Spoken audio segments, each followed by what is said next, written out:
Bonjour, bonjour, bienvenue sur le plateau de Bâti Journal TV. Nous sommes à Lille, Forum Bois Construction 2023. Et avec mes deux invités, nous allons parler cadre de vie. Philippe de Navy, bonjour. Bonjour. Vous êtes le président de Malvo Group. Est-ce que vous pouvez me faire une petite présentation de Malvo Group rapidement, s'il vous plaît? Bien sûr, Malvo est une entreprise française industrielle. Nous sommes localisés dans l'ouest de la France avec 5 usines et nous sommes fabricants et installateurs de solutions durables pour l'aménagement intérieur et extérieur. Aujourd'hui, c'est 500 collaborateurs, 125 millions d'euros de chiffre d'affaires et une production 100% française. Production 100% française, donc c'est parfait, vous êtes le bienvenu. Et à côté de vous, monsieur Charles-Henri Mathis, bonjour. Bonjour. Charles-Henri, vous êtes consultant pour les industriels dans la construction bois. Quelle est votre activité exactement? Qu'est-ce que vous... En fait, l'objectif pour moi est de favoriser la mise en œuvre des solutions techniques bois dans la construction et de l'intégrer à la fois dans les solutions neuves, mais surtout de réhabilitation qui sont les marchés de demain. Voilà, oui, on parle beaucoup de réhabilitation et je pense qu'on va en parler de plus en plus. Je vais vous poser une question un peu générale. Aujourd'hui, quand on parle de cadre de vie, quels sont les enjeux?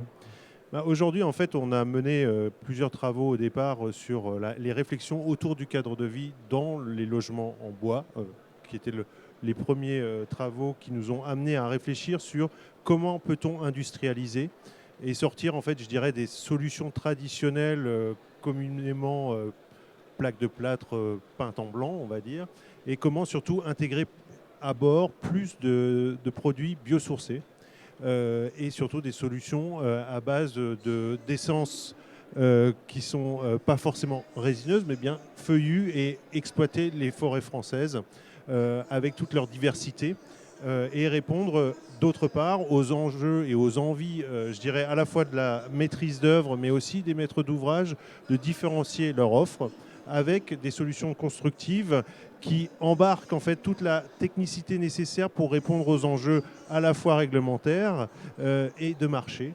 que demandent en fait les constructions du XXIe siècle. Voilà, besoin d'aller au-delà du faux plafond et de la plaque de plâtre, que ce soit dans le logement ou dans un ERP ou ailleurs. Exactement, en fait, on connaissait le panneau comme élément décoratif, mais ce qu'on a voulu faire et ce qu'on souhaite faire aujourd'hui, et ça sera l'objet d'ailleurs de l'atelier B3 cet après-midi, c'est de démontrer qu'il existe à travers les panneaux à base de biosourcés des solutions à la fois techniques qui répondent aux enjeux, comme je le disais tout à l'heure, réglementaires, mais aussi aux enjeux esthétiques d'un nouveau cadre de vie qui soit plus confortable et plus en phase avec les attentes de santé aussi et de qualité de l'air dans les bâtiments. Voilà, donc un spectre très large.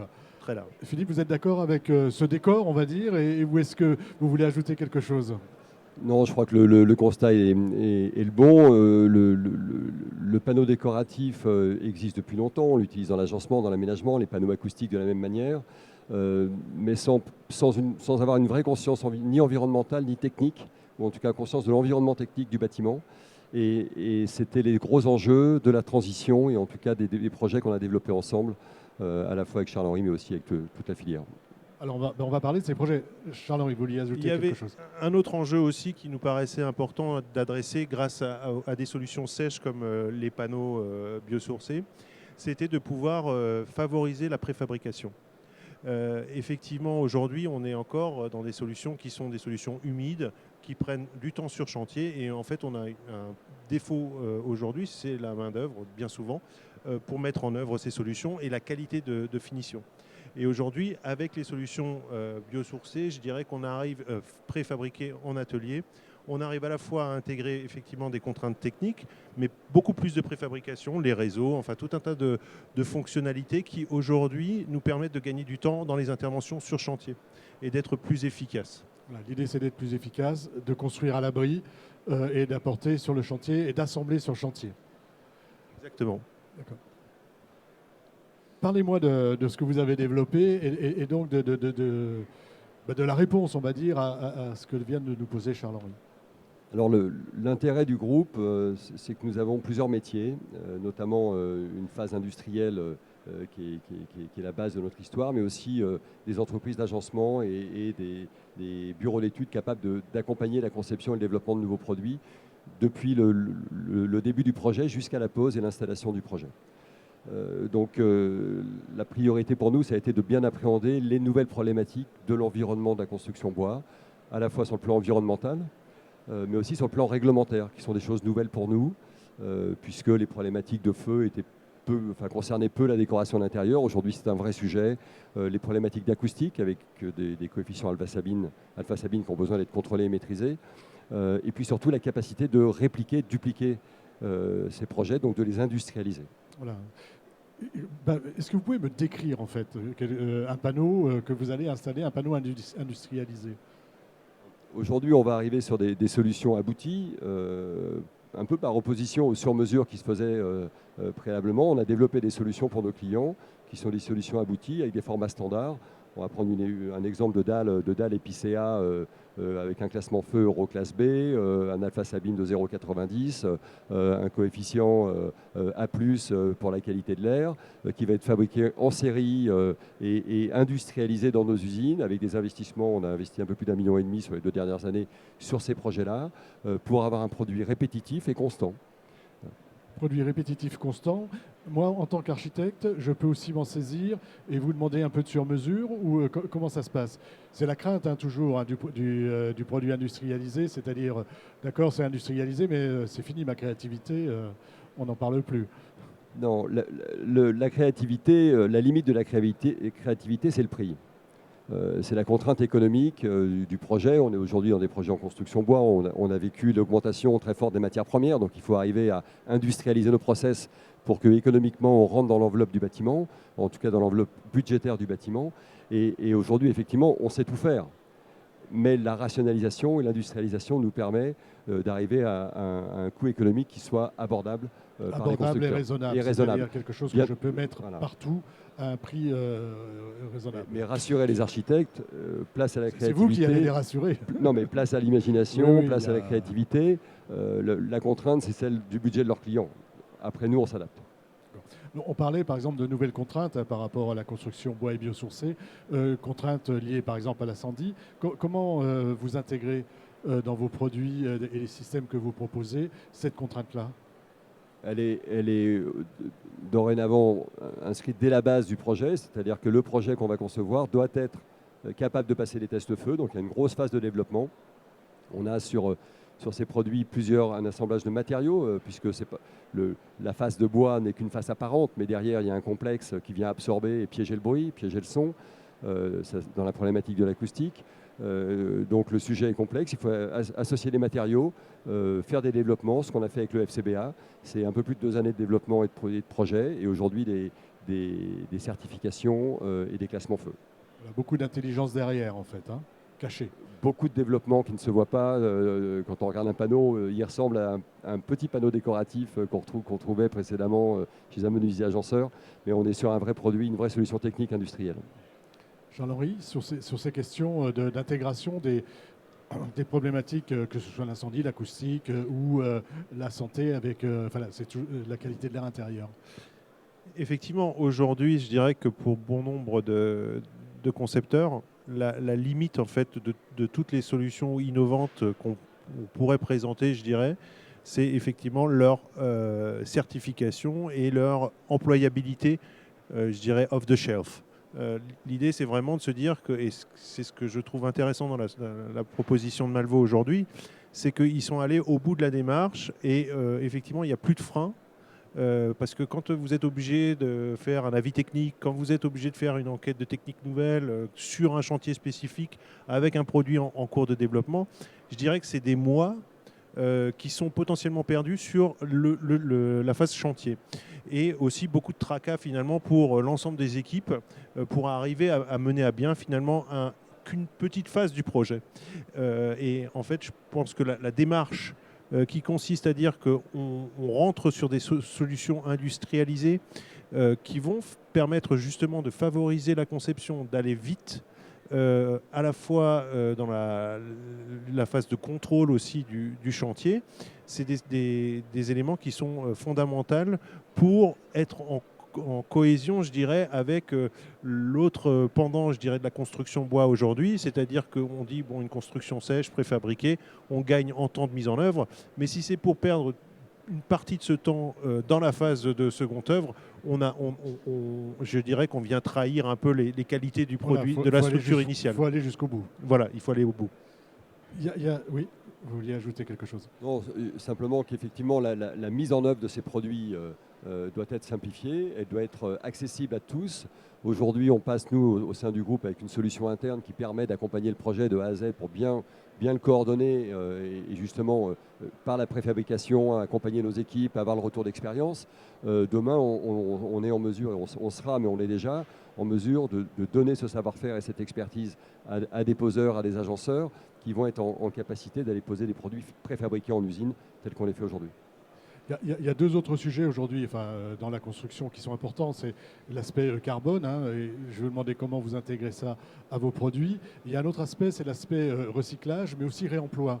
Est-ce que c'est des choses, économie circulaire, est-ce que c'est des choses aussi que vous intégrez dès la phase conception? Comment ça se passe pour le carbone et comment ça se passe pour l'aspect économie circulaire? Alors, pour le carbone, l'intérêt, c'est qu'on est sur une solution biosourcée, puisqu'on est sur des panneaux à base de bois. Donc, on a éliminé toutes les solutions à base de strates, à base d'habillage, de mélamine, et on a réduit au minimum les mélanges collants.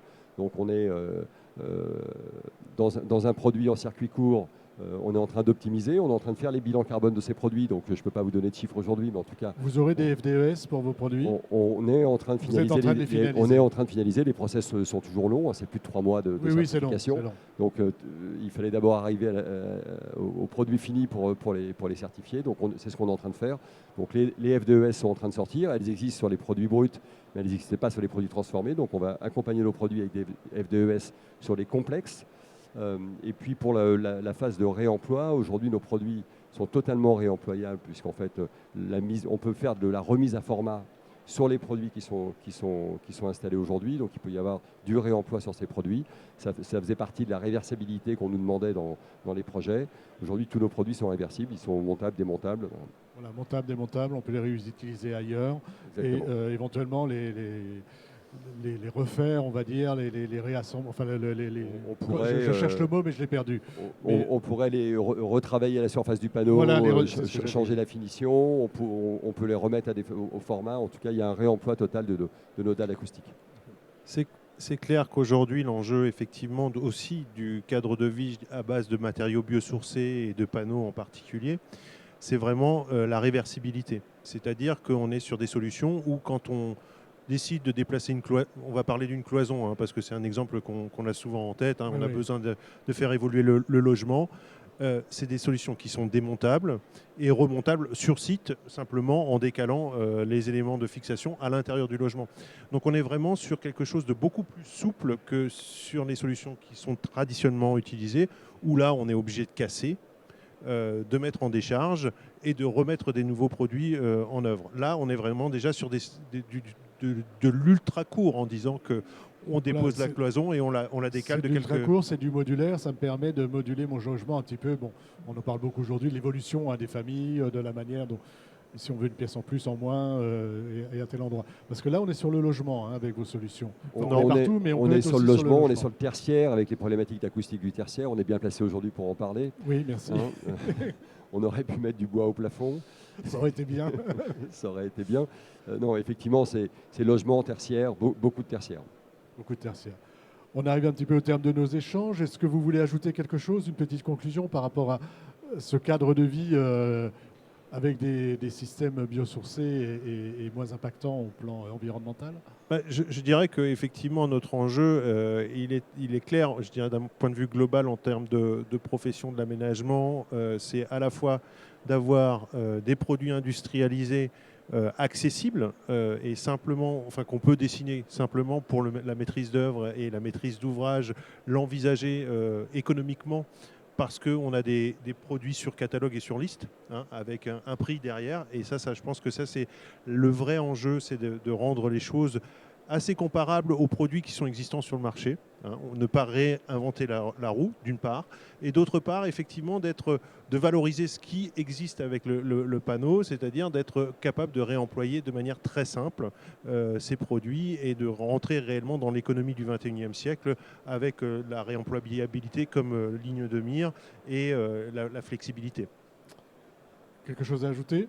Bon, simplement remercier le marché de la construction bois qui se développe et qui nous a permis en fait d'adapter des solutions esthétiques, acoustiques qu'on développait depuis de très nombreuses années en les industrialisant et en les adaptant aux besoins de ce marché pour accompagner son développement. Donc on est très fiers de Je ces pense que le développement n'est pas terminé.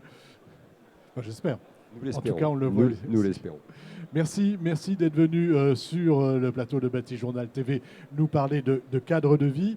Une émission comme toutes celles que nous réalisons ici au Forum Bois Construction à retrouver sur notre site internet Bâti Journal TV et sur les sites de nos partenaires que sont le magazine Wood Surfer, le Forum Bois Construction et France Bois Forêt. Merci à vous, messieurs. Merci. Merci, au revoir.